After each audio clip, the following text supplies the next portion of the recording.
So the rand weakened in early trade after the U.S. Federal Reserve signaled it will not slow down the pace of its interest rate increases. The Fed increased rates, in fact, by 75 basis points and said its battle against inflation would require borrowing costs to rise further.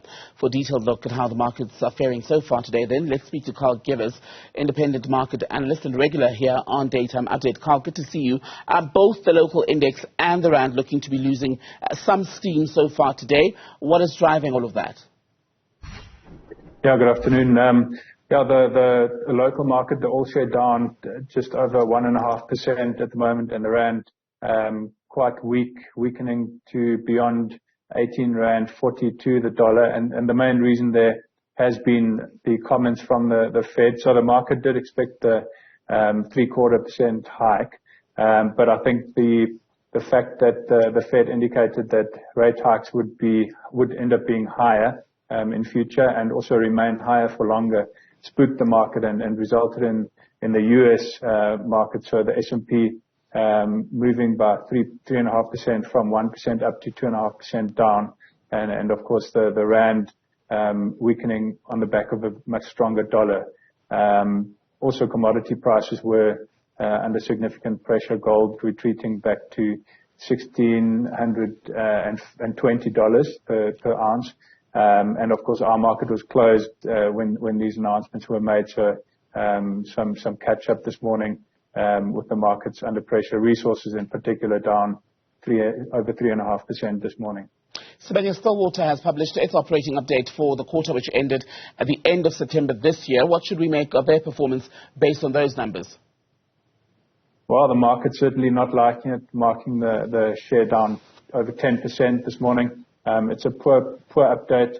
The third quarter production report from them showing ongoing operational challenges in all their regions. So in their Canadian or American PGM operations production, or US PGM operations production was down 40% year on year and 20% quarter on quarter on the back of the flooding and also health and safety stoppages. And in the local PGM or platinum mining division, the production was down 14% year on year on the back of power disruptions, which are load shedding related, and also cable theft. And then the gold sector locally reducing production by 30%, and that was due to industrial action. So across the board, a poor outcome there. Let's talk about Truworths International, which has announced its retail sales for the first 17 weeks of the 2023 financial period. What are those numbers looking like?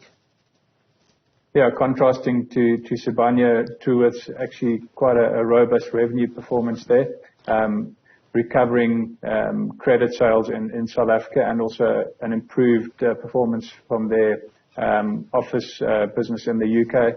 So group sales were up 13.1% year on year, with SA up 14.2% and the UK up 10.2% in pounds.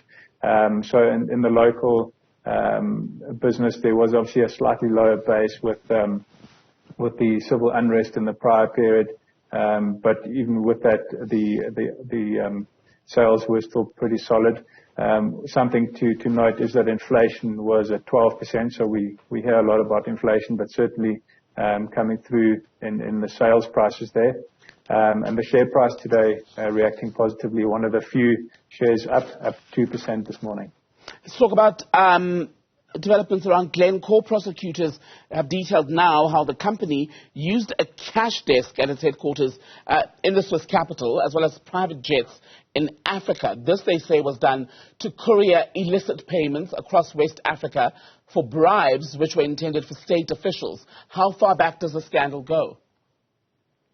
Yeah, I mean, the particular case here looks at the 5 years up to 2016, which is the UK-related case where there will be sentencing today. There was an admission of guilt by Glencore for paying bribes.